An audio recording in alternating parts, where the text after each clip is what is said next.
BD news অ্যালার্টের আরও একটি নতুন আপডেটে আপনাদেরকে স্বাগতম। পদত্যাগ করছেন না ডক্টর ইউনূস। প্রধান উপদেষ্টা ডক্টর মোহাম্মদ ইউনূস পদত্যাগ করবেন না বলে জানিয়েছেন প্রধান উপদেষ্টার বিশেষ সহকারী প্রকৌশলী ও প্রযুক্তিবিদ ফয়েজ আহমেদ তৈয়াব। আজ শুক্রবার 23 মে নিজ ফেসবুক ভেরিফাইড প্রোফাইলে এক পোস্টে তিনি এই সমস্ত কথা বলেন। পোস্টে ফয়েজ আহমেদ তৈয়ব লেখেন, প্রধান উপদেষ্টা পদত্যাগ করবেন না। অধ্যাপক ডক্টর মোহাম্মদ ইউনূস ক্ষমতার প্রয়োজন নেই, কিন্তু বাংলাদেশের জন্য, বাংলাদেশের শান্তিপূর্ণ ডেমোক্রেটিক ট্রানজিশনের জন্য ডক্টর ইউনূস স্যারের দরকার আছে। তিনি লিখেন, বরং ক্যাবিনেটকে আরও শক্তিশালী করতে হবে, সরকারকে আরও বেশি ফাংশনাল হতে হবে, উপদেষ্টাদের আরও বেশি কাজ করতে হবে, দৃশ্যমান অগ্রগতি জনতার সামনে উপস্থাপন করতে হবে। এ ব্যাপারে কোনো দ্বিমত থাকতে পারে না। আমাদেরকে দেখাতে হবে যে গণ অভ্যুত্থান পরবর্তীতে জনতার সম্মতিতে ক্ষমতায় এসে প্রফেসর সাফল্য দেখিয়েছে। প্রধান উপদেষ্টার বিশেষ সহকারী আরও লেখেন, বিশ্ব সম্প্রদায়ের কাছে ডক্টর ইউনূসের সম্মান আছে, এটা রক্ষা করা আমাদের দায়িত্ব। আমি মনে করি সরকারকে এখন থেকে রাজনৈতিক দলগুলোর সঙ্গে আরও নিবিড়ভাবে আলোচনায় বসতে হবে, নিয়মিত বসে এবং বিভিন্ন বিষয়ে তাদের মতামত চাইতে হবে। কোনো ধরনের বিচ্ছিন্নতা কাম্য নয়।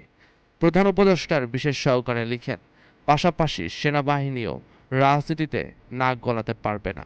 আজকের দুনিয়ায় কোনো সভ্য দেশের সেনাবাহিনী রাজনীতি করে না, কিন্তু আমাদের সেনাপ্রধান এক বক্তব্যে বলেছেন ডিসেম্বরের মধ্যে জাতীয় নির্বাচনের আয়োজন করতে হবে, যেটি কোনোভাবেই ঠিক হয়নি। তবে সেনাবাহিনীকে প্রাপ্য সম্মান দেখাতে হবে, আস্থায় রাখতে হবে।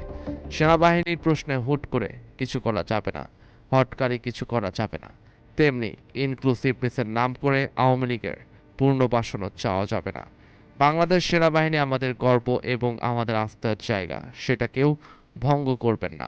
ফয়েজ আহমেদ তৈয়ব লেখেন, সব দরকারি প্রস্তুতি শেষ করে নির্বাচন এপ্রিল মের মধ্যে অনুষ্ঠিত হবে বলে আশা করি।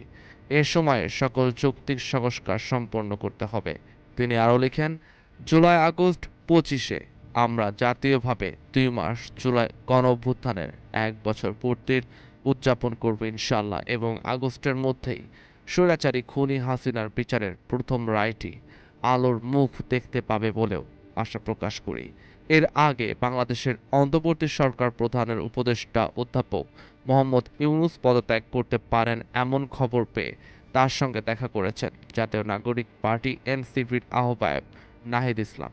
বৃহস্পতিবার 22 মে সন্ধ্যায় প্রধান উপদেষ্টার বাসভবন রাষ্ট্রীয় অতিথি ভবন যমুনায় গিয়ে তার সঙ্গে সাক্ষাৎ করেছেন তিনি। তিনি বলেন, দেশের চলমান পরিস্থিতিতে স্যারের তো পদত্যাগের একটা খবর আমরা আজকে সকাল থেকে শুনছি। ওই বিষয় নিয়ে আলোচনা করতে স্যারের সঙ্গে দেখা করতে গিয়েছিলাম। প্রধান উপদেষ্টা দেশের চলমান পরিস্থিতিতে কাজ করতে পারবেন না এমন শঙ্কা প্রকাশ করেছেন বলে জানিয়েছেন নাহিদ ইসলাম।